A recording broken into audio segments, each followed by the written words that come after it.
24장이죠. 너는 악인의 형통을 부러워하지 말며 그와 함께 있으려고도 하지도 말지어다. 그들의 마음은 강포를 품고 그들의 입술은 재앙을 말함이니라. 이렇게 했어요. 우리가 살다 보면 이 악인이 말이죠, 형통한 경우가 있어요. 형통한 경우가 있어요. 악인이 형통한단 말이에요. 그럴 때 너는 그것을 부러워하지 말라. 부러워하지 말라. 악인이 내 주위의 악인인데 그 이상이 잘 돼. 그걸 부러워하지 말고 아예 그런 자와 함께 있으려고도 하지 말라. 아예 상종을 하지 말라는 거예요. 왜요? 그의 마음이 부패되어 있기 때문에. 그의 마음은 강포를 품고 있고, 그래서 그것이 결국 입술로 나오는 거예요. 재앙을, 저주를 말하는 것입니다. 그래서 이렇게 막 강포를 품어갖고 형통하는 것이 아니라 지혜로 돼야 되는 거야. 지혜로. 그래서 3절부터 거기 쭉 보면 지혜로 우리가 이 형통함을 얻어야 돼요. 지혜는 집을 짓습니다. 그리고 방들을 보배로 채우게 하고, 또 5절에 보면 강하다고 그랬어요. 지혜 있는 자는 원래 강한 거예요. 그리고 싸움에 승리할 수 있고, 그리고 지혜는 너무 높아서 미련한 자가 믿지 못하고, 그는 성문에서 입을 열지 못한다. 성문에서 입을 열지 못한다는 것은 재판을 얘기하는 거죠. 재판 때 이 지혜로 인해서 이기게 된다는 것입니다. 이런 지혜와 달리 이 꾀를 내는 경우가 있어요. 그런 자는 사악한 자라고, 성경에 사악한 자요, 그들의 생각이 죄요, 또 거만하고 사람들에 의해서 미움을 받는다는 것입니다. 우리는 지금 이 말씀 볼 때 이게 세상에는 악인이 있고 또 지혜로운 자가 있구나. 여러분, 우리가 이 악인, 여기 보니까 너는 악인의 형통함을 부러워하지 말며 그와 함께 있으려고 하지도 말지어다. 여러분, 이 악인이 되는 거는요, 어떤 말이나 행동을 갖고 되는 게 아니에요. 그 마음이 이미 죄로 물들어 있기 때문에 악인이 되는 것입니다. 그러한 물들어 있는 죄의 마음, 거기서부터 행동이 나오는 거예요. 원래 우리 마음은 하나님에 따라서 의롭고 선하고 진실하게 우리 마음이 보존되어 있어야 됩니다. 악에게 점령당하면 안 되는데, 악인은 누구냐? 그 마음이 이 악에게 점령당하고 파괴된 사람이 바로 악인입니다. 그렇기 때문에 우리는 살면서 어떤 사람의 행동을 유심히 봐야 돼요. 그 행동이 순간적으로 될 수가 있단 말이에요. 악한 행동이. 이제 그런 사람은 이제 가능성이 있는 거예요. 그러나 그의 본래 마음이, 그래서 한 번의 실수가 아니라 지속적인 그러한 마음의 그 부패함, 이로 인해서 나오는 행동인가를 잘 분간해야 됩니다. 그래서 전자라면 우리는 동정을 베풀어야 되죠. 연약한 인간이구나. 그러나 후자라면 도망가야 되는 것입니다. 격리해야 되는 거예요. 그래서 우리가 이 돌발적인 한 번의 실수인지 아니면 그 사람의 됨됨인지를 잘 구별해서, 어떤 때는 우연한 실수일 때는 우리가 용납하고 동정을 해야 되고, 또 그것이 아니라 그냥 삶 자체가 아예 그 틀어진 경우가 있어요. 그 사람 마음에서 나온 행동이라면 오늘에 있는 말씀처럼 멀리 해야 되는 거예요. 우리는 나그네 길에서 이 땅에 수많은 사람을 만나게 됩니다. 뭐 직장에서, 학교에서, 뭐 교회에서, 무슨 어떤 동아리 모임에 어떤 많은 사람을 만나는데, 우리는 그때마다 그 사람에 대해서 이제 그의 잘못된 행동을 보면서 동정심을 품어야 될지 아니면 멀리함을 해야 할지, 요거를 잘 구분해야 된다는 거예요. 그래서 이 나그네 길을 바르게 걸어가기 위해서는 이런 것을 잘 살펴보고, 지금도 여러분이 만나고 있는 사람들, 직장 동료, 뭐 학교 친구들 잘 살펴봐야 돼요. 그래서 그가 부패된 마음을 갖고 있다면 멀리 하십시오. 여러분, 한순간의 실수라면 그 사람의 동정을 품는 건 좋습니다.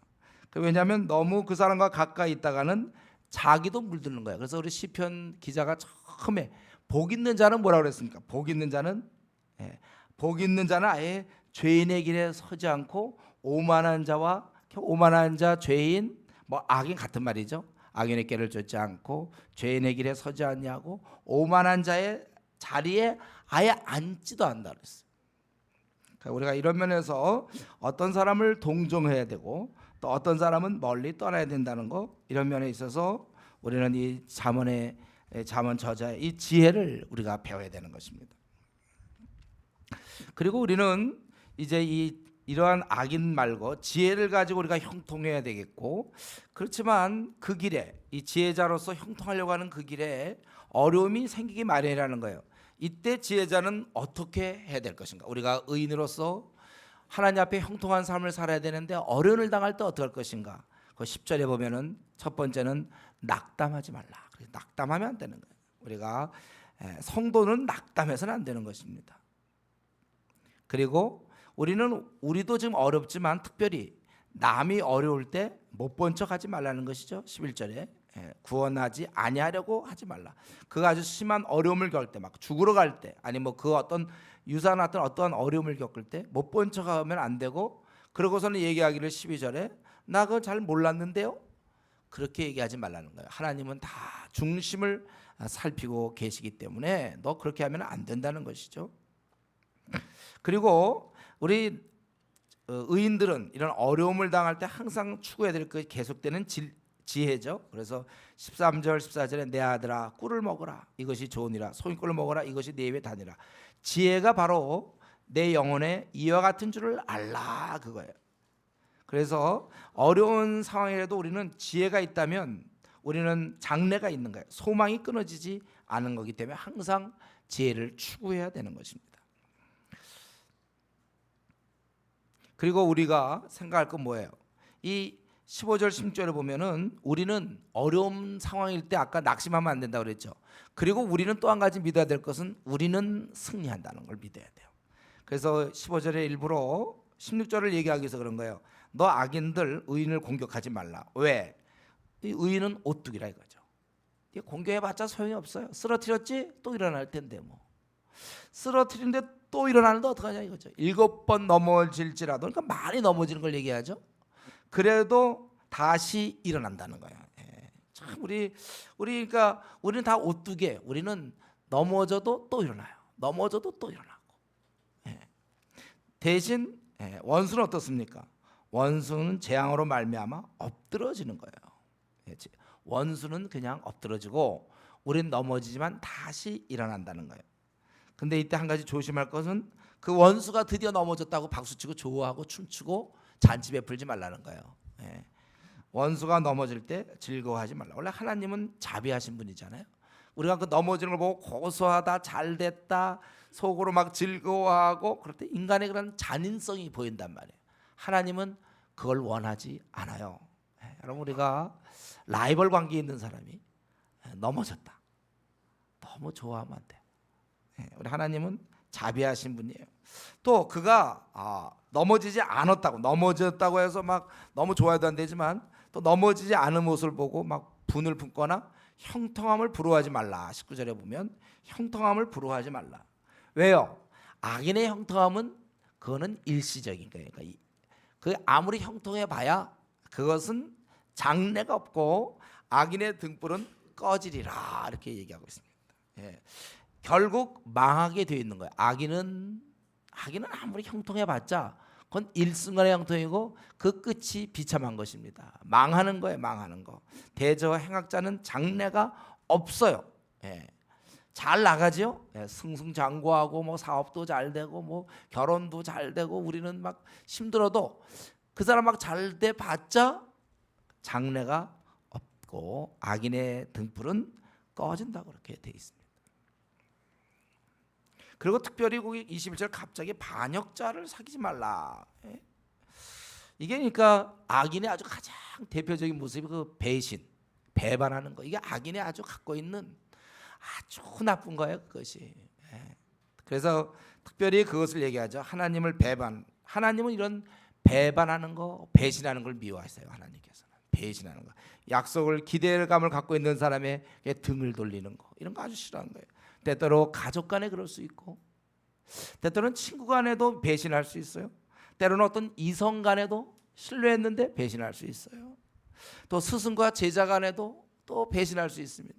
때로는 잘 친한 선후배 간에 믿었던 선배, 믿었던 후배인데 또 배신할 수 있다는 거예요.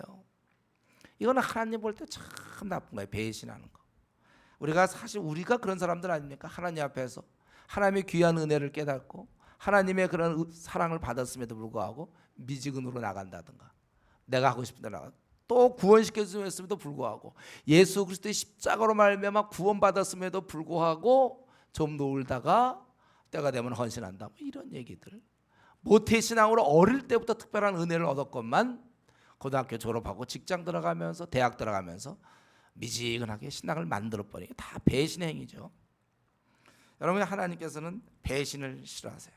그래서 이러한 특별히 여기 보면 우리가 악인과 사귀지 말라고 그랬고, 특별히 이 반역자와, 벌써 그 정도면 다 하는 거예요. 총체 악의 아주 집합이에요. 배신하는 거 나쁜 겁니다. 이것은 한번 사람이 입 밖에 낸 거 지켜야 될 것이고, 배신하면 안 되는 거예요.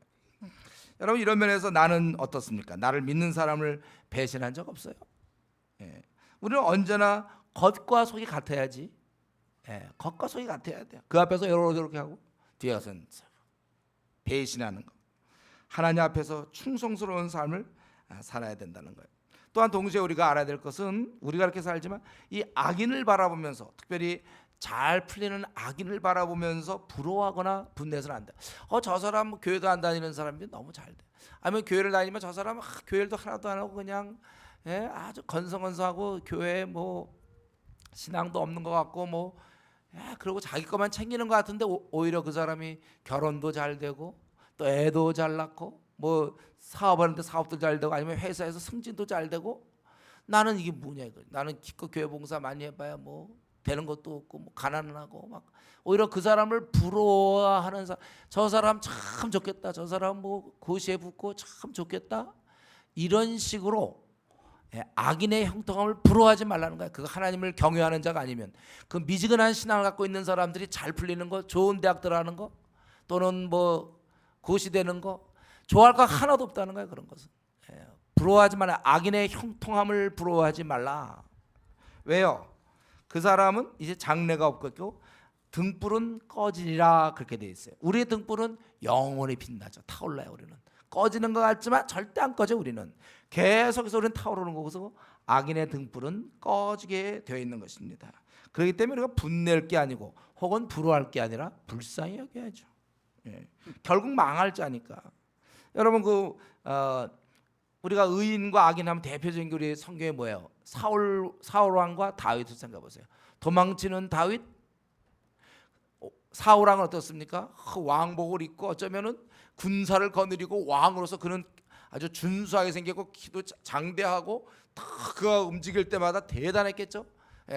다윗을 잡으러 갈 때 혹시 그런 행차 대열을 보면서 와 부럽다, 나도 한번 왕 돼봤으면, 혹시 그런 사람이 있을지 모르겠어요. 저 사람 지금 뭘 또 다윗을 잡으러 다니는구나, 혹시 뭐 그렇게 생각할지 모르겠어요. 그러나 장래가 없어요. 그런 사람은 결국 사울 왕은 죽지 않습니까?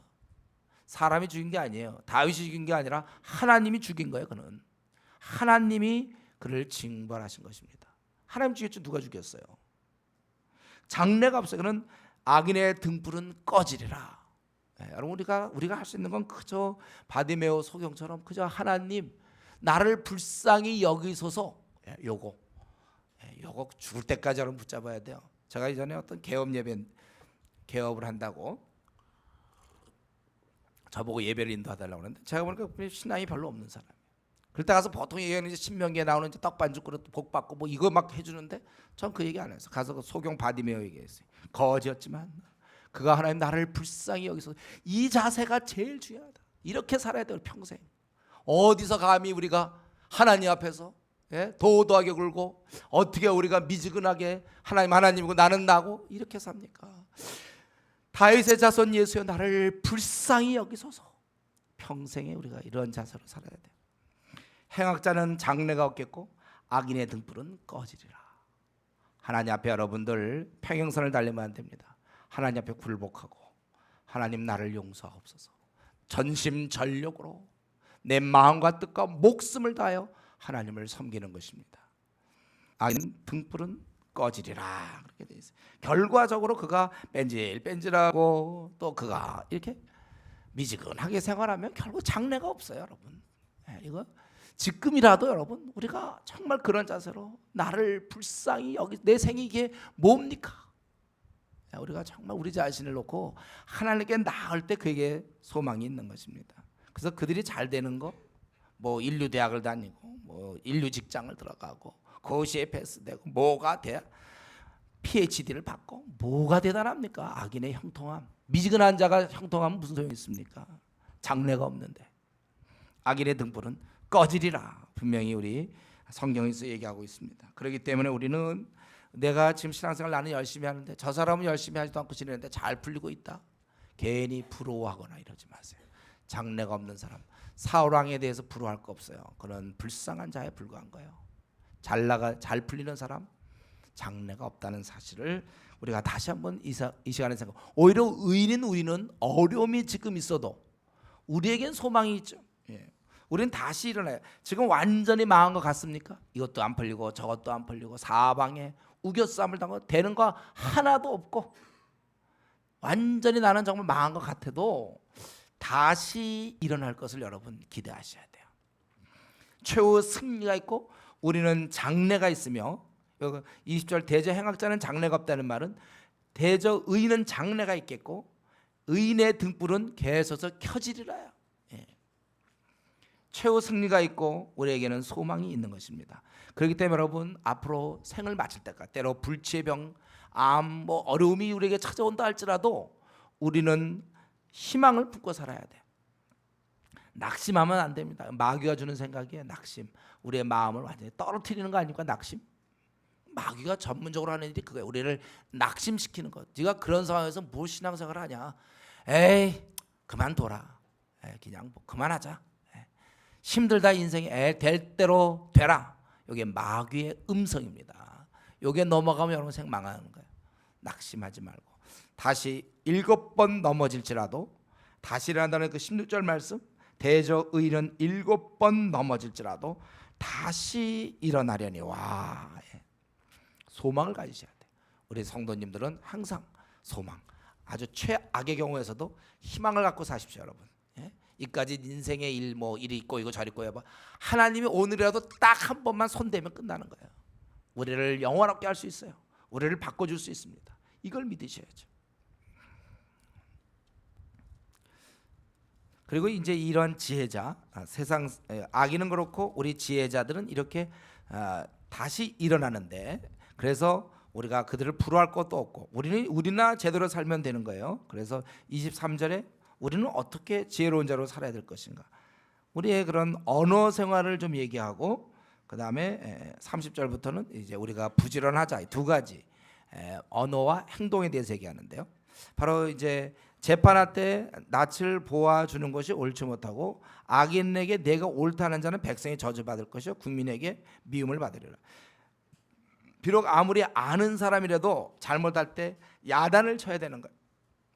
이게 공의로워야 된다는 거죠. 우리가 바르게 우리가 언어 판단을 하면 언어 생활을 해야 돼. 친구라고 해서 진짜 잘못했는데도 막 봐주고, 그렇지 않은 사람한테는 엉뚱하고, 그게 아니고 우리는 항상 공의롭게 말을 해야 되고, 또 적당한 말로 대답하면 입맞춤. 우리가 이제 대답할 경우에 그때 상황을 잘 보면서 적당한 말로 대답하라는 거예요. 우리가 이런 적당한 말로 대답하는 건 참 이게 지혜로운 거죠. 상황을 잘 보면서, 그리고 넌 말만 그냥 그럴싸하게 할 게 아니라 27절에 실제 삶에서도 성실하게 준비하고 땀을 흘려야 된다는 것입니다. 가장이 집안을 이끌어 나갈 수 있어요. 이렇게 밭에서 잘 성실하게 살 때 그 집안이 제대로 되는 것이고, 특별히 우리 언어 생활 때 28절에 보면 까닭 없이 내 입을 쳐서 증인이 되지 말며, 속이는 거죠. 또 내 입술로 속이지 말지니라. 우리 지혜자는 속임 수 없어요. 우리 지혜자들은 속이지 말아야 되고, 또 29절에 또 내가 그 행한 대로 갚겠다. 여기는 미워하는 마음이 있는 거죠. 우리가 말을 할 때 속이는 말이 나쁘고 누구에 대해서 미워하는 마음을 갖고 말하는 게 나쁘단 말이에요. 두 가지 특별히 조심해야 되는 것이고, 언어 생활에서 우리는 속이지 않을 것을 결심하시고 누구를 미워하는 마음 가지고 말하지 않을 것을 결심하세요. 그리고 행동에 있어서 30절에 보니까 게으른 자의 밭과 한번 지혜 없는 자의 포도원을 한번 봤어요. 그랬더니 어떠냐면 그 밭과 포도원에 원래는 포도가 무성하고 밭에 그런 곡식들 뭐 채소라든가 뭐 이런 것들이 잘 자라야 되는데 가시덤불이 그 전부에 퍼졌으며 지면이 거친 풀로 덮였고 돌담이 무너져 있기래. 이렇게 됐으면 빨리 고쳐야 되는데 그대로 놔둔 거예요. 이런 걸 보면서 내가 훈계를 받았노라. 그러면서 부지런해야 되는 거. 네가 좀 더 자자. 33절 표현이 참 아주 너무 짧은 구절로 우리의 모습을 너무 잘 표현하지 않습니까? 네가 좀 더 자자, 좀 더 졸자, 손을 모으고 좀 더 누워 있자 하니. 좀 더. 제가 올해 고3 때 이 구절 붙여놓고 있었는데 좀 그래서 잠을 내가 적게 자야 되겠다고 해서 이거였는데 좀 더 조금만 더 자자. 조금만 더 자고 조금만 더 졸고 또 손을 왜 모으는지 모르지만 하여튼 손을 모으고 좀 더 누워 있자 하니 내 빈궁이 강도같이 오며 내 곰핍이 군사. 이거 호련히 이르렀다는 거죠. 강도가 내 곰핍이 군사같이 이르리라. 여러분, 우리가 지혜자로서는 오늘 이 24장의 말씀을 볼 때 지혜자는 이 말에 대해서 공의롭게 말해야 되고 또 공평하게 왜곡되지 않게 잘 얘기해야 되고 또 적절한 말을 하고 속이는 말 또 미워함이 깔린 말 이런 거 하면 안 되는구나. 우리 입 밖에 그런 게 나오지 않도록 우리가 아주 근신해야 돼요. 이런 말들이 나가지 않도록. 그리고 우리는 행동에 있어서 지금보다 훨씬 부지런한 사람이 돼야 됩니다. 여러분 어때요? 자기가 자기를 볼 때 좀 부지런한 편입니까? 주위에서 자기를 사람들이 어떻게 얘기해요? 굉장히 부지런하다 그럽니까? 아니면 아유 당신 이렇게 게을러. 혹시 남편에게 아내에게 혹시 그런 얘기 듣나? 아니면 부모님한테 야 너 이렇게 게을러서 되겠냐? 게으르지 않아야 될 텐데 혹시 내가 그런 게으른 소리 혹시 듣는 거 아닙니까? 우리가 부지런해야 돼요. 부지런한 사람의 특징은 뭐죠? 일을 미루지 않죠. 일을 미루지 않아요. 그 임박해서 예를 들면 뭐 숙제 같은 거 있으면 과제 같은 거 임박해서 하는 거. 옛날 보면 우리 이제 방학 때 일기 쓰는 거 그냥 딱 했다가 며칠 남겨놓고 막 며칠씩 쫙 쓰고. 우리 때는 그 날씨를 표시하라고. 날씨 무슨 요일 날씨. 막 날씨를 막 묵상하고 계획 세워가지고 막 이렇게 날씨를 막 그냥 떠올려 갖고 적는 경우도 있고. 우리가 이 미리미리 하는 거죠. 게으르면 안 돼요. 우리 PBS 하는 사람은 어떻게 주일날 막 아침에 하는 사람도 있습니다. 해야지 하다가 그냥 전날이나 그날 아침에. 물론 이제 아침에 하면 현장감이 있겠죠. 좀 더 바로 깨다니까 적용하기 좋을지 모르. 이제 쉐어링할 때 좋을지 모르지만 그냥 미리미리 해야지. 그럼 미리미리 하는 거 지혜로운 거. 뭐든지 미리미리. 자 우리 LTC 같은 거 할 때도 보면 과제를 미리미리 하는 사람이 있고 꼭 조금밖에 못했다고 꼭 조금 남겨놓는 사람이 있어. 왜 남겨놓습니까? 하려면 제대로 하고 말면 말지. 항상 좀 뭐든지 좀 부지런해야 돼. 우리 가운데 아직 미혼들이 있어서 얘기하는데요. 여러분 배우자 이제 결혼한 사람이야 뭐 이제 할 수 없죠.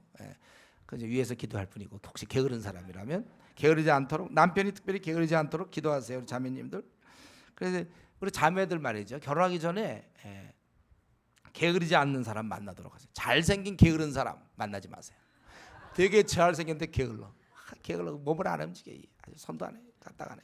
게으른 사람 그 만나면 어떻게 됩니까? 지금은 괜찮죠. 그러나 잠시 뒤에 뭐가 되는 거예요? 거지 되는 거죠. 그러니까 여러분들이 처음에 시작은 괜찮지만 얼마 뒤에 거지의 아내가 될 것을 생각하여 게으른 사람 만나지 마세요. 게으른 사람 마찬가지. 자매도 마찬가지고 게으른 자매 만나지 마세요. 항상 부지런한 사람 만나요. 내가 좀 더 자자, 좀 더 졸자, 손을 모으고 좀 더 누워 있자. 이 장면이 떠오릅니까, 여러분? 좀 더 자, 좀 더 졸자. 그냥 어떻게 한 구절로 이렇게 떠오르는지 몰라. 이 모습이. 그런 자들은 빈궁의 강도같이 오는 거예요. 강도같이. 또 곰피밤이 군사같이 이른다는 거예요. 그렇기 때문에 괜히 거지 아내 되지 말고 부지런한 형제 만나시고 또 거지의 남편 되지 마시고 여러분들이 부지런한 자매를 만나고 혹시 내가 결혼했는데 우리 남편이 그렇다면 위하여 기도하세요. 기도할 점이 참 많은 거예요. 이렇게 해서 이제 잠언이 어느 정도 맞춰지고 그다음에 25절에 보니까 이거는 이제 그 후에 솔로몬의 잠언인데, 왜요? 솔로몬이 우리 열왕기상에 보면은 무려 3천 잠언이 있다고 그래서 3천 잠언, 어마어마한 잠언이 있는데 그 중에 그 히스기야 신하들이 편집한 것이라. 히스기야라면 솔로몬 이후 13대 왕이거든요.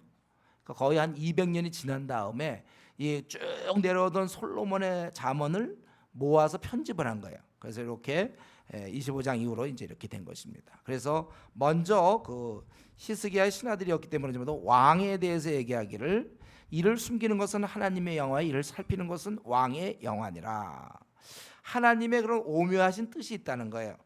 그거를 왕이 잘 찾아서 거기에 맞추어서 통치하는 것, 그것이 바로 왕이 해야 될 일이고, 이런 면에서 왕의 마음이 깊어야 된다는 거예요. 잘 알아야 되고, 그리고 이런 왕 주위에는 4절 5절에 보니까 이런 악한 자를 제해야만 그 나라가 견고하게 설 수 있는 거예요. 은에서 찢기를 제해야 쓸 수 있는 그릇이 나오는 것처럼 왕 앞에서 이런 간신들이 있죠. 악한 자, 그런 자가 없어야 돼. 우리가 주의 일을 하든 무슨 일을 할 때 주위에 좀 이렇게 신실한 사람이 많이 있어야 됩니다. 그들과 함께 일해야 되는 거예요.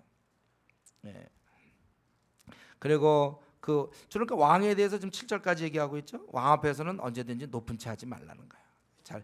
왕 앞에서 항상 겸비하게 있어야지. 그 왕 앞에 자기가 높은 채 봐야 그건 어리석은 거라는 거. 저리 가라 그러면 그건 어떻게 되냐 이거죠. 그리고 지혜로운 자에 대해서 얘기하는데 또 8절부터 보면 이제 언어 사용. 그러니까 여러분 이 성경에서는 우리 잠언을 쭉 살펴보면 나오지만 언어가 참 많이 나오죠. 그만큼 언어라는 게 곧 나거든요. 그 사람의 언어를 들어보면 그 사람이 어떤 사람인지 알 수가 있어요. 그래서 특별히 지혜자가 쓰는 언어들, 이걸 많이 얘기하는데, 이제 새롭게 한 200년 뒤에 훨씬 지난 후에 이제 이 쓰면서 언어 문제를 꼭 다루고 있는 거예요. 그래서 여기는 또 다른 측면에서 우리의 언어 생활을 조심할 걸 얘기하는데, 서둘러 얘기하지 말라는 거예요. 충분히 알아보지 못하고 가서 올라가려고 얘기했는데 아니야. 너 그 사람 만났지? 이러고 막 얘기했는데 안 만났어요. 나중에 한참 이제 막 야단쳤는데 저 안 만났는데요? 이러면 어떻게 되죠? 네가 돈을 받아서 어떻게 썼고 막 얘기했는데 저 받은 적 없는데요? 그럼 할 얘기가 없잖아요. 서둘러 나가서 다투지 말라. 이게 지혜로운 자는 상황을 잘 보다가 얘기해야지, 자기가 그냥 스스로 판단해 갖고 가까서 얘기하고, 그거는 지혜자가 아니에요. 또 이렇게 싸울 때 너는 이웃과 싸우다 볼 이웃과 다툴 수 있거든요. 요때 그거에 대한 변론만 하지 남의 은밀한 일은 누설. 그거 너에 대한 거 그 사람도 그랬어 뭐 이런 식 있잖아요. 왜? 자기가 이렇게 싸우다가 그 사람을 더 공격하고 싶으니까 다른 사람을 자기 서포트 받는 거 제가. 그래서 좀 자기가 괜찮은 사람, 뭐 어른들, 이 사람이 너 그렇게 됐다. 야, 너에 대해서 말이지. 다 모든 사람이 다 너 싫다고 그런다. 뭐 예를 들면 뭐 이런다든가. 야, 누구 네 친구들 얘들, 야 걔들도 너 때문에 아주 머리 아프다 그런다. 뭐 이런 식으로 말이죠. 싸울 때 그렇게 해서 그 사람을 코내 몰려고. 근데 아십시오. 그런 얘기는 대부분 거짓말입니다. 자기가 필요해서. 저는 문맥을 떼고 그 한마디만 갖고 끌어들인 거거든요. 분노의 마음이 있을 때 이렇게 우리 평소에 우리가 이 짜기 잘하잖아요. 이렇게 우리가 평소에 둘러대기 잘하기 때문에 말 중에 그런 거 탁탁 뽑아가지고 너한테 그랬다. 사실은 전우문맥이라는 게 있는 거예요. 그렇게 되면 듣는 자가 너를 꾸짖을 것이요. 그거 왜냐하면 그렇게 자꾸 되면요, 내게 대한 악평이 내게서 떠나자. 그럼 나중에 얘기가 돌고 돌아서 결국 너에 대한 악평이 내게 떠나지 않는다는 거예요. 그러니까 우리가 이런 거 할 때 누구도 너를 그렇게 얘기했다 이런 식으로 하는 거 조심하세요. 그때 자기가 이기려고 그렇게 하지만 결과적으로 그게 자기에게 돌아오게 돼 있어요. 모르겠어요. 우리 성도들끼리 싸울 때 목사님도 너한테 그런다 이런 얘기 혹시 안 하나요? 그럴 때 저를 좀 쓰지 마세요. 박 목사님도 너에게 대해서 뭐 그런 거 같다 뭐 이런 식으로. 제가 그렇게 얘기한 적도 없는데, 문맥도 다 없이 말이죠. 그냥 필요에 의해서 얘기하면요, 그랬다면 데리고 오세요. 그래서 박 목사님 그렇게 얘기했나 안 했나 확인하세요. 그래서 박 목사를 이용할 때는 주로 좋은 얘기할 때, 박 목사님도 너를 칭찬하더라 뭐 이런 얘기할 때는 하시지, 박 목사님도 너 게으르다고 이미 벌써 오래전부터 이 말씀하셨다 이렇게 자꾸 저를 그런데 제일 저 바쁜데 자꾸 저를 그런데 사용하지 말아주세요. 어쨌든 우리가 다른 사람 누구도 그래 이렇게 해서 자기가 사실은 확실치도 않은데 저 하나님 앞에 그 거짓된 거 아닙니까? 우리 정말 하나님 앞에 나중에 심판받을 때 하나님 앞에 우리 마지막 날 우리가 직구한다고 해서 했던 얘기들 다 그때 어떻게 뒷감당하려고 그러죠? 충분히 그런 얘기 하지도 않았는데 자기가 싸울 때 이기기 위해서 아무개 집사님이 너에 대해서 그렇게 얘기했다. 야 모든 집사가 다 너를 갖다가 뭐 한다 뭐 이런 식으로 말이지. 저 확인해봤나? 다 투표해봤나? 그냥 말로 말이죠. 대충 해서 상대방을 코너에 몰아넣는 그건 아주 잔인한 짓이에요. 사실도 아닌데. 우리가 이런 면에 있어서 이게 싸우면 안 돼. 어쨌든 싸우지 않도록 하는 게 제일 좋고 혹시 싸울 때 그 사안만 갖고 얘기하지 막 끌어들여서 그게 뭐 핵심도 아닌데 그거 그냥 끌어들여서 그냥 공격하고 그냥 사람이 나쁜 거예요. 듣는 자가 오히려 너를 꾸짖을 것이요 너에 대한 악평은 떠나지 아니할 것이다. 참 이 지혜의 말씀.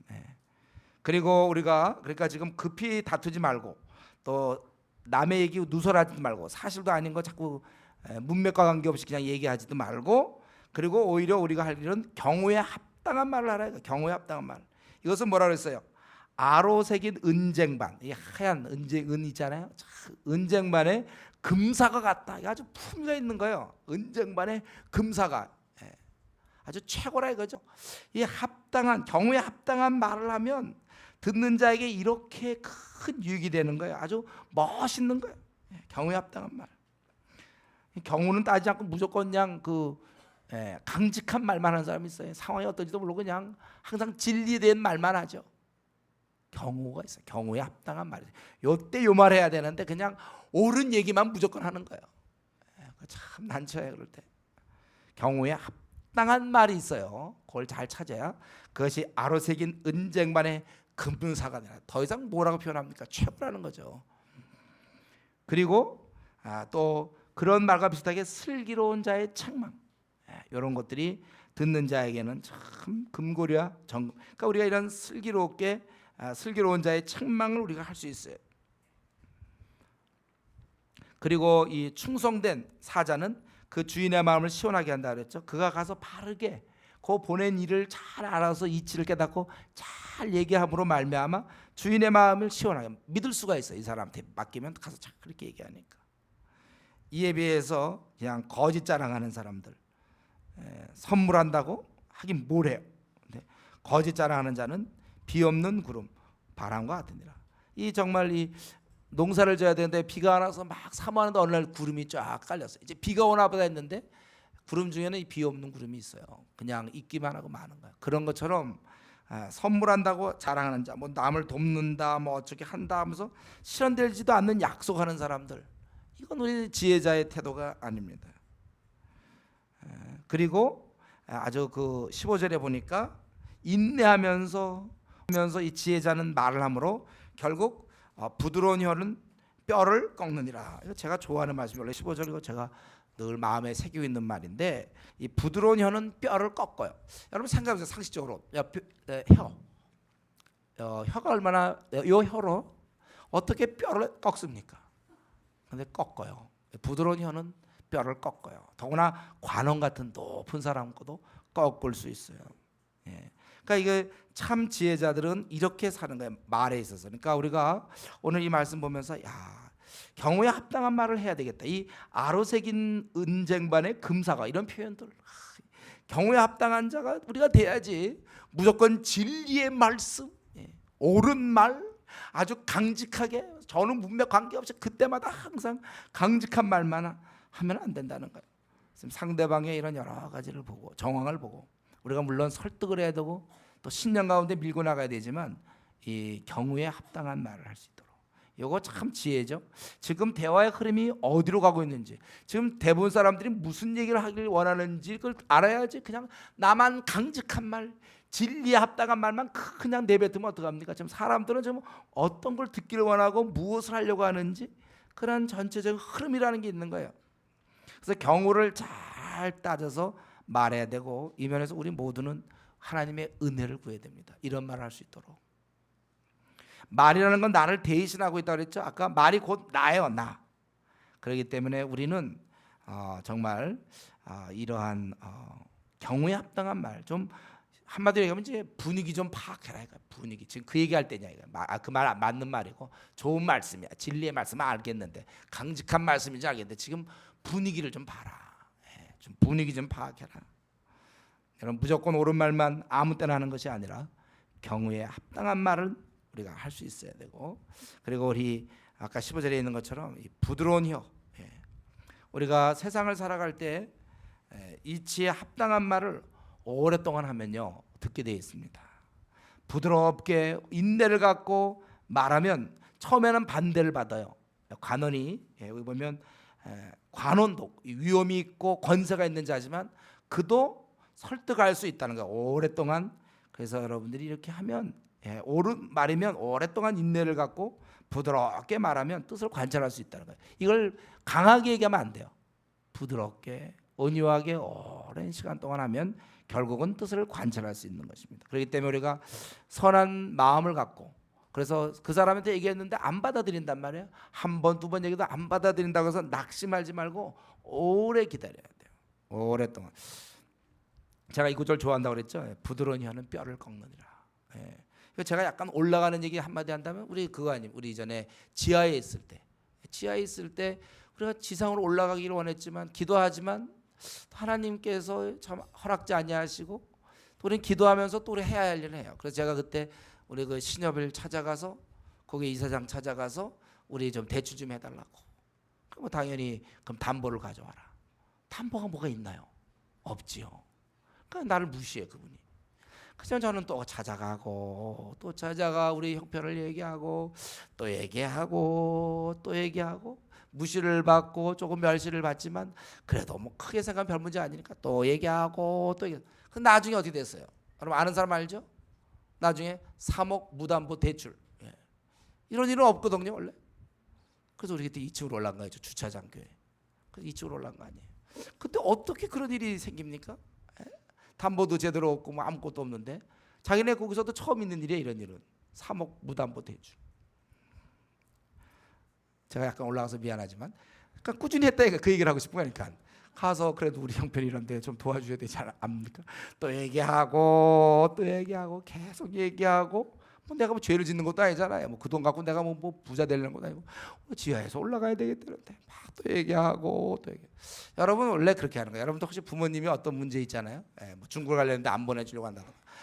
막 세게 왜 안 보내주고 막 싸우지 말고 그래도 저 중국 가기를 원합니다. 그래서 좀 할 게 많은데요. 또 얘기하고 저면 안 돼 말이라도 또 얘기하고 어떻게 할까요? 가야 되는데 또 얘기하고 자꾸 해보서 다 되게 돼 있어요. 원래 부모가 자식한테 지는 거잖아요. 원래 지는 구도 속에도 또 이렇게 이치합당한 얘기를 또 얘기하고 또 얘기하고 부드럽게 얘기해야 돼요. 괜히 아프죠. 그럼 뭐 이렇게 하고 자기도 싸울 생각하지 말고 또 얘기하고 또 얘기하면 결국 부드러운 혀는 뼈를 꺾는. 이게 그러니까 여러분 잠을 읽다 보면 그런 생각 아니에요. 인간이 쓴 얘기가 아니에요. 이게 하늘의 지혜잖아요. 이게 다 이런 말들. 우리가 살면서 아까 손을 모으고 좀 더 뭐예요. 누워 있고 좀 더 자자, 좀 더 졸자. 이러면 빈궁이 강도같이 이런 말들. 게을르면 안 된다는 걸 단적으로 얘기한 거고 지금 우리가 이렇게 말을 할 때 부드러운 혀를 가져야 돼. 그래서 또 얘기하고 또 얘기하고 끝없이 얘기하고 한없이 얘기하고 쉼 없이 얘기하고 중단 없이 얘기하고 또 하고 또 하고 그러면 결국 다 꺾이는 거예요. 여러분 그걸 꼭 기억하세요. 직장에서도 마찬가지예요. 상사에게 어떤 관철시키려면 또 얘기하고 지혜롭게 또 얘기하고. 이렇게 의인은 지금 여기 25장에 들어서면서 히스기야 신하들이 왕에 대해서 그리고 우리가 이웃과의 지혜는 솔로몬이 어떻게 얘기했는가 이런 식으로 이웃과의 대화를 잘할 걸 얘기하고 그다음에 16절부터는 조금 자신의 그 처신 문제를 얘기하는 것 같은데 너는 꿀을 보거든 조카리만큼 먹어라. 이 잠언 보면 꿀 먹으라는 얘기 참 많죠. 뭐 꿀을 자꾸 먹으라는지 모르는데 이게 그러니까 결국은 꿀이라는 건 어떤 그 기쁨, 즐거움, 세상의 즐거움 같은 걸 얘기하는 거예요. 그래서 좋은 것이라 해도 알맞게 즐겨야지 과식, 즉 집착하면 안 된다는 거예요, 여러분. 내가 즐거워하는 거, 내가 좋아하는 건 너무 집착하면 안 돼. 집착은 언제든지 죄입니다. 그건 나쁜 거예요. 어느 하나를 그냥 집착하는 거. 하나님 앞에서 놀 수도 있어야지. 집착하는 게 어디 있습니까? 그래서 아무리 좋은 곳이라도 과식함으로 토할까 두려우니라. 또 너는 이웃집에 자주 다니지 말라. 교제를 하지 말라는 거예요. 이게 무슨 뜻이에요? 이웃집에 자주 다닌단 말이에요. 때로는 그들의 사생활을 침범할 수가 있어요. 그냥 무시로 그냥 어쩌다 교제하기 위해서 가서 좀 놀러 가는 건 좋은데 그냥 무시로 들락날락하고 때 되면 밥 먹고 계속 들락날락하고 대접받고 한두 번이지 밤 나와서 밥 끼때마다 와갖고 먹고 가고 그러면 그 힘들잖아요. 그런 거. 당연하게 이 사람은 그렇게 굉장히 본인은 어떻게 생각하면 이분은 굉장히 나에게 친절한 분이다. 늘 밥 주고 끼니 때만 오면 밥 다 주고 밤나 이런다. 근데 이제 그게 여러분 이러한 것도 그 사람이 수고잖아요. 수고. 그렇기 때문에 이웃집에 자주 다니지 말라. 교제하는 거 좋아요. 뭐 그런 좋은데 서로 밥도 먹고 이럴 수는 있지만 너무 그만큼 잘 좀 분위기를 보라는 거예요. 이 상황이 어떤가. 막 애끼고 힘들고 막 이러는데 가고 또 밥도 먹고 밥 나오고 막 놀러 갈게 하고 막 그냥 아무 때나 찾아가고 이러면 얼마나 힘듭니까? 그런 것도 좀 센스가 있으라. 센스가. 교제하라고 그랬다고 그냥 그러면 안 돼. 그리고 우리가 자기 처신을 좀 잘할 때 특별히 이웃을 쳐서 괜히 거짓 증거하지 말라는 거예요. 그런 사람 방망이요 칼이요 뾰족한 화살이라. 결국 거짓 증거로 사람을 죽이게 되는 거예요. 아주 나쁜 거예요. 또 이러한 거짓말, 이 거짓 증거 정말 나쁜 겁니다. 사람을 죽인다니까 이게 진짜 죽여요. 거짓말로 죽이는 거예요. 거짓 증거로 사람을 죽이는 겁니다. 그리고 환난날에 진실하지 못한 자를 의뢰하는 것. 또 그러한 진실하지 못한 자를 절대로 의뢰하지 말라는 거예요. 그럴 때 너는 결국 네가 무너질 수밖에 없대. 부러진 이와 위골된 발 같으니라. 이런 진실하지 못한 자를 네가 의뢰하면 너는 망하는 거다 그거예요. 그래서 우리가 처신을 좀 잘해야 되고 또 우리가 계속해서 20절부터 쭉 보면 이제 또 다른 사람을 좀 전체적으로 보니까 배려하라 그런 것 같아요. 그래서 마음이 상한 자에게 노래하는 것은 추운 날에 옷을 벗은 것 같고 그 사람은 그런 것 때문에 많이 상처를 받았는데 막 그 앞에서 노래하고 있으면 되겠습니까? 지금 누구는 막 시집 못 가서 막 그러는데 그 앞에 가서 말이죠. 신혼여행 어디로 가는 게 좋겠어요 언니 막 그러고 막 이러면 그게 되겠습니까? 지금 시집 못 가서 벌써 올해도 다 가나 막 이러고 있는 중인데 신혼여행은 여기로 갈까 저기로 갈까 여기는 요게 장점이고 저건 요게 장점인데 뭐가 더 좋겠습니까? 언니 알려주세요. 참 지혜가 없는 거죠. 그런 식으로 예를 들면 그렇다는 거야. 좀 그 사람의 입장이 어떨까? 지금 이 사람은 지금 막 시험에 떨어져서 막 이러는데 가서 자기 붙은 얘기하고 그때 내가 어떻게 해서 붙었다. 그 사람 떨어져 있는데 좀 잘 살펴보면서 옛날에 이제 우리 이전에 제가 다니던 게 보면 대학만 들어가면 대학 들어가는 사람 못 들어가는 더 많은데 들어가는 애들 그냥 대학생들 저 안 들어간 친구들 지금 학원 다니고 공부하는데 그저 뭐 놀던 얘기 무슨 뭐 연고전 얘기 무슨 뭐 미팅 얘기만 밤낮에 와갖고 자기는 좋거든요. 너무 재밌었어. 애들은 지금 이제 또 시험 봐야 되나 이러고 있는데 다 생각이 짧아서 그래. 돈 없어서 지금 1,000원 2,000원이 없고 막 그런 사람 앞에서 뭐 옷 얘기하고 있잖아. 그럼 그거 하나 사야지. 나도 그거 구해야 되겠다. 막 이 사람 돈이 없는데. 그래 이런 면에서 있잖아요. 좀 상한 자에게서 노래 부르지 마세요. 상한 자 앞에서. 그게 뭐라고요? 추운 날에 옷을 벗은 것 같다는 거예요. 추운 날 왜 벗습니까? 입어야지. 그렇게 되는. 소다 위에 이거는 탄산소다.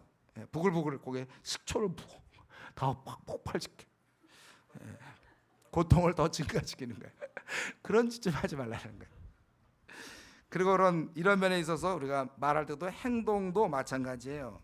우리가 남을 좀 배려할 때 비록 원수라 하더라도 배고픈데 당장 배고픈데 음식을 주라 이거예요. 목말라 할 때 원수기 때문에 너 안 줘. 목말라도 너는 참어. 배고파도 너는 영양실조 걸려 이런 게 아니고 먹이고 마시우게 하라. 목말라 하거든 물을 마시게 하라. 그것이 하나님 앞에 요거는 로마서에서 한 거죠. 그래서 그가 결국 부끄러운 것이고 하나님은 그런 자를 축복하시는 거예요. 그렇게 하는 자를 갚아주시겠다. 어쨌든 남을 잘 배려하면서 또 일반적으로 우리 타인에 대해서 이 참소하지 말라. 참소. 부풍이 비를 일으키는 같이 참소하는 혀는 사람의 얼굴에 분을 일으키는 거야. 사람의 얼굴은 누구를 얘기하는 건가? 그 듣는 사람에게 분을 일으킨다는 건가? 해석이 두 가지인데 듣는 자가 화를 낼 수 있어. 그런 참소를 비방을 듣고. 근데 그것보다는 결국 이 듣는 자가 그 얘기를 들으면서 그 우리 어떤 사람 아무개에 대해서 비난하면 그 사람에 대해서 분이 난단 말이에요. 그런 얘기들 아니 그럴 수가 있는가 막 이렇게. 그래서 이 비방이나 이 헐뜯음은 있잖아요. 꼭 그 헐뜯음으로 말미암아 다른 사람을 결국은 비방하게 되고 그 사람에 대해서 분이 나게 한다는 거예요. 언급된 사람은 참 가만히 자기가 알지도 못하는데 괜히 다른 사람이 자기에 대해서 분을 내는 거란 말이죠. 참소하는 거, 헐뜯는 거 참 나쁜 거예요. 수근수근 되는 거 나쁘다고 그랬죠 제가. 수근수근 되는 거 나빠요. 또 그런 참소가 나쁜 반면에 또 한 가지 나쁜 게 불평이죠. 다투는 여인과 함께 큰 집에서 사는 것보다 움막에서 혼자 사는 것이 나아. 이런 구절이 이렇게 잠언을 통해서 많이 봤죠. 다투는 여인과 뭐 함께 큰 집에서 사는 것보다 움막에서 혼자 사는 게 나아. 이건 별거를 강요하는 걸까요? 그게 아니라 그만큼 불평이 나쁘다는 거예요. 그래서 이 불평은요 결국 뭐예요?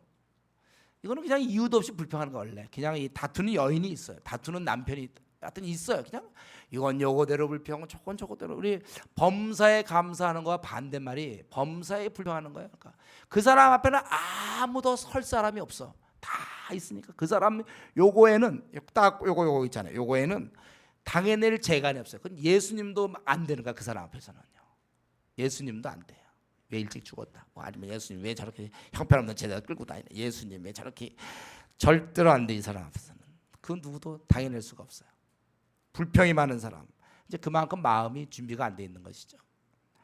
그래서 여러분 이 참소한 이 비방이나 헐뜯음 나쁘고 사람에 대해서 불평하는 것은 다투는 여인 이제 이런 불평이 많은 여인한테 걸렸다 그러면 죽는 거죠. 우리는 형제들 이미 결혼한 사람 할 수 없지만 아직 결혼하지 않은 사람들 노력하세요. 어떻게 하든지 불평이 없는 사람 만나야지. 불평 많은 미인 만나갖고 죽는 거예요.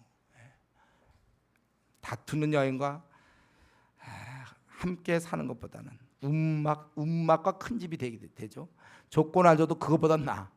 큰 집에서 이렇게 움막에서 제대로 잠도 거기 그래도 불평 안 듣고 사는 것보다 낫다는 거예요. 불평이 그만큼 나쁜 거예요. 그러니까 우리가 사실 범사에 감사하는 건요 감사할 조건이 없을 때 감사하는 거잖아요. 성경에서 범사에 감사한다는 건 불가능한 거 아닙니까? 내가 감사할 거 있고 감사 안 할 게 더 많을지 몰라요. 근데 감사하지 않을 조건을 감사하는 신앙. 성경이 이걸 계속 얘기하는 거잖아요. 그 감사하지 않을 조건을 감사 안 하는 건 누구나 다 하는 거예요. 그건 다른 종교 믿어도 할 수 있어요. 그럼 감사하지 않을 조건에 우리가 불평하는 건 누가 못합니까? 그러나 감사가 안 나오는 그것을 감사할 수 있는 사람, 불평하지 않는 사람, 그것이 성경이 얘기하는 그리스도인들이에요. 범사에 감사라. 우리 하나님 말씀을 너무 이렇게 그건 그거 내 생활은 너무 달라. 그래서 뭐 조금만 있으면 요거 갈쿠리로 그냥 다 그러니까 늘 불평이 많죠. 여러분 우리는 범사에 좀 그냥 매사에 그냥 감사 좀 하세요. 그렇게 하면 안 됩니까 좀? 그냥 요렇게 해갖고 맨날 요건 이렇게 아무도 설 수 없어요 그 사람 앞에서. 범사에 감사라. 성경 그렇게 얘기하잖아요. 그러니까 우리 항상 그리스도인들이 실실 웃고 다니는 사람들이에요. 불평이 없으니까. 이것도 감사, 저것도 장미꽃 감사, 장미꽃 가시 감사. 뭐 그거 부를 때는 뭐 장미꽃 가시 감사 화음을 넣어서 잘 부르는데 뭘 감사합니까? 가시 이거 가시하자. 다투는 여인과 함께 살지 않을 것을 노력하세요. 그러니까 그러기 전에는 잘 결혼 전에 잘 그래서 이거 구분하는 거예요. 잘해. 그리고 오히려 우리는 이러한 참소나 불평이 아니라 좋은 기별을 줄 수 있는 사람, 좋은 소식, 그 사람의 위로의 소식 이런 것을 우리가 전해주려고 애써야 되고 그런 걸 줄 수 있도록 애써야 되는 것입니다. 그래서 결론적으로 26절부터 28절까지 결론 부분인데 의인은 악인 앞에 굴복하면 안 돼요. 즉 우리는 의인으로서 계속 이 의로운 삶을 살라는 것입니다. 만약에 우리가 굴복하면 즉 변절되면 우물이 흐려짐이 샘이 더러워진 것 같다고 그랬어요. 그러니까 여러분이 우리가 하나님을 경외하는 사람들입니까?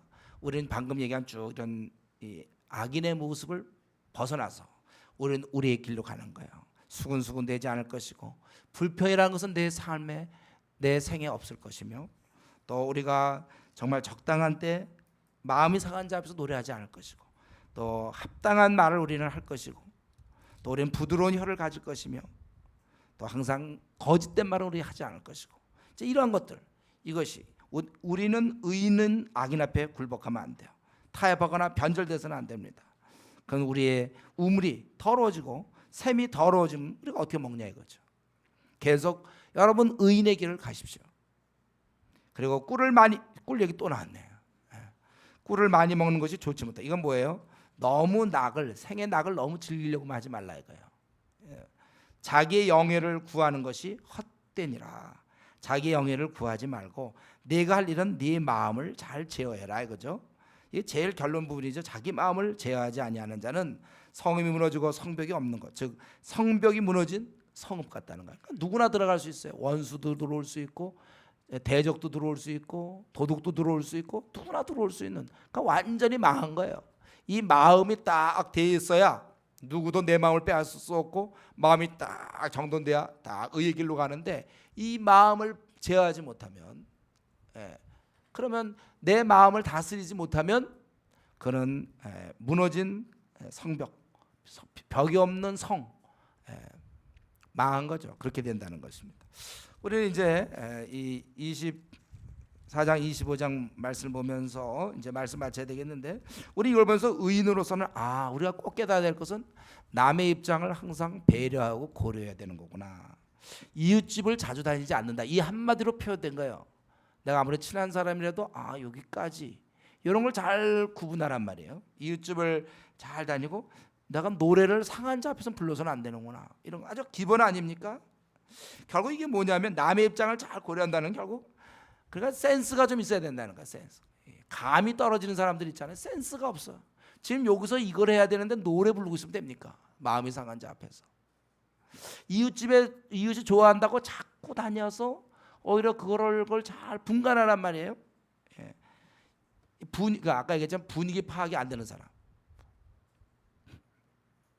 이 센스가 떨어지는 사람은 대안이 없습니다. 이거 뭐 어떻게 센스를 가르치죠? 센스 학교?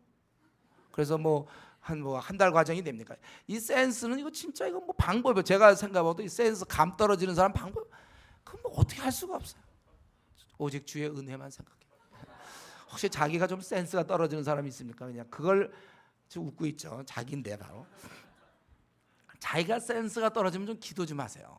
하나님 이거 정말 이건 어떻게 매사에 이상에 엇박자를 나요. 보면 이 센스가 없어. 센스가 벌써 감이 떨어져.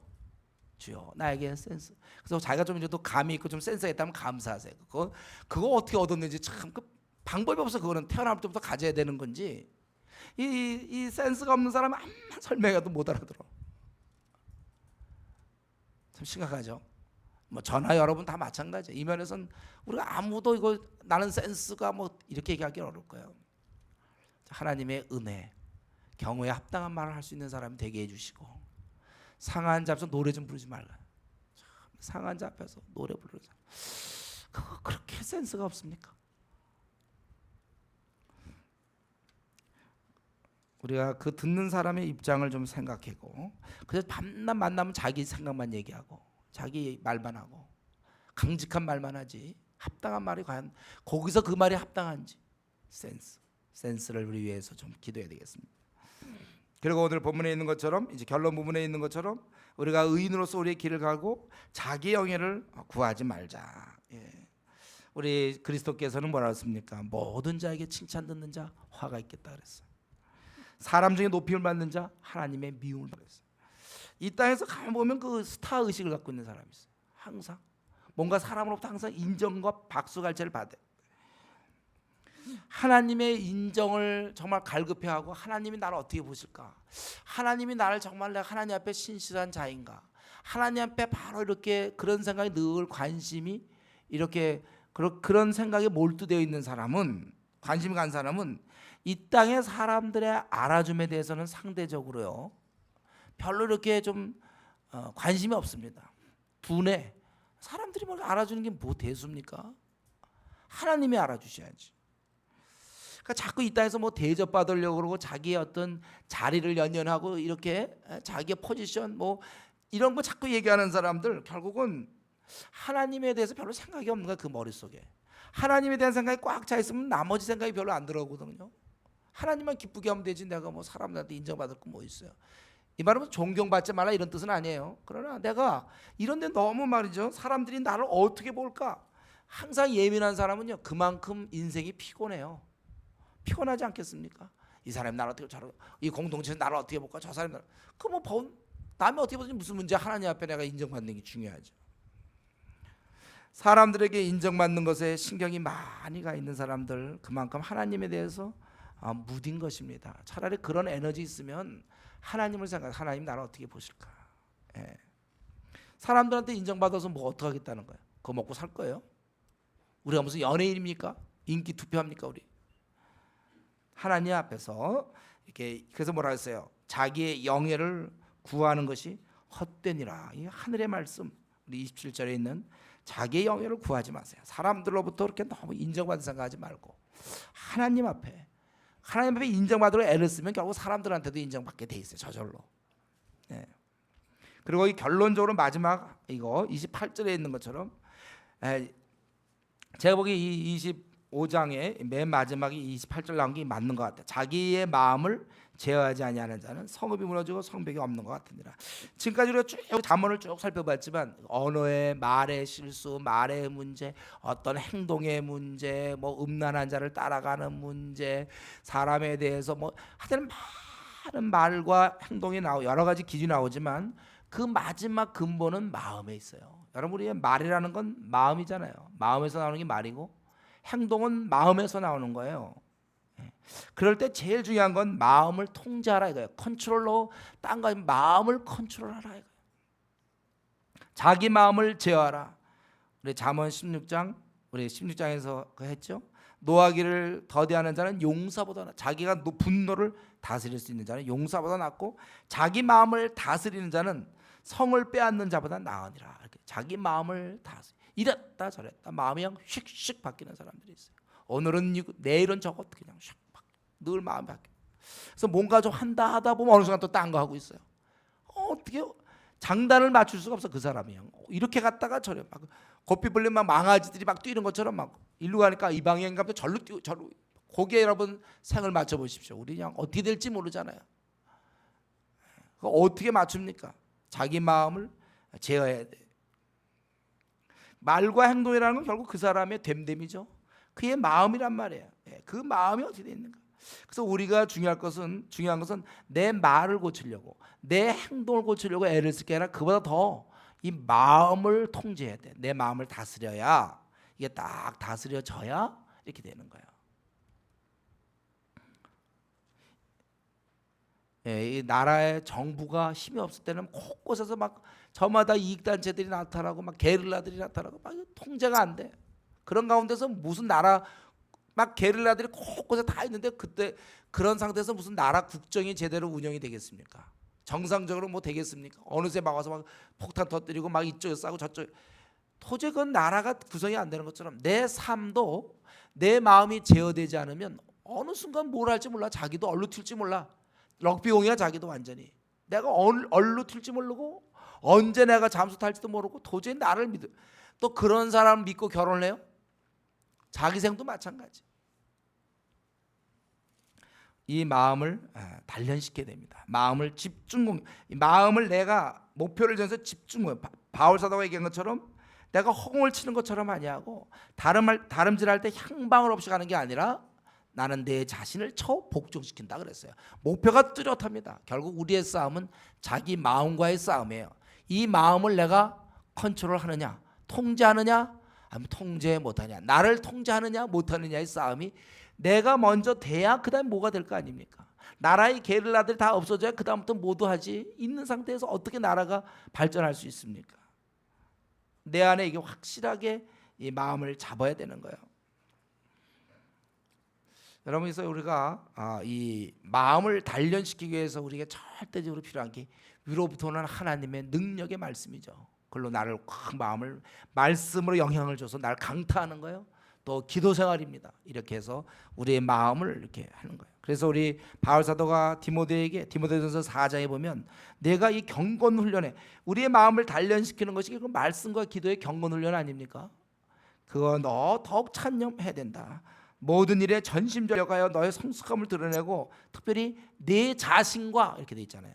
가르침을 살펴서 이 일을 계속하라 할 때 내 자신을 잘 이렇게 하라는 거예요. 잘 지켜나가는 것입니다. 경건 생활이 되어야 그리스도인의 생활이 되는 겁니다. 뭐 아무리 무슨 뭐 목사 일을 하든 무슨 선교사 일을 하든 무슨 교회 직분자 조장 일을 하든 뭐 중국 팀장이 되든 다 소용없어요. 경건 생활이 무너진 상태에서는 안 됩니다.